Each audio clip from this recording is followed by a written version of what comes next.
Hi guys, welcome or welcome back to my YouTube channel. My name is Crystal, and in this video I'll be teaching you how to refresh old soft locks. The supplies you will need are expression afro springy twist hair, braiding gel, a crochet hook, and a rat tail comb. Now that we have all the supplies, let's get into the refresh. First, you take a very tiny section of the springy twist hair. Next, you get the lock that you want to refresh. I'm going to be using the middle lock here because I want you to be able to clearly see the difference after I refresh this one. As you can see, my new growth has really grown out to the point where I can comfortably twist it. After picking my lock, I grab the braiding gel and apply it to my new growth to tame it a little. Then I get my rat tail comb and comb the gel through while also removing old buildup. Next, I grab my crochet hook and the springy afro twist hair and crochet it in. Once I have the hair through, I make sure that one section is behind the lock while the other is in the front. Then I make sure to wrap one section and hold the other. It doesn't matter which way you wrap, just try to make sure that it's in the same direction that you wrapped when you originally installed the locks. Keep wrapping until you cover all of your new growth, and then combine both sections of the hair that you crocheted in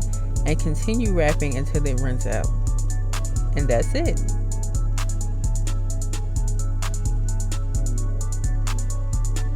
Compared to the locks around the one that I just refreshed, you can definitely see the difference. This method is a quick and easy way to breathe new life into your soft locks and give you a few weeks of extra wear. Now that I've walked you through it once, I'll let you watch this time.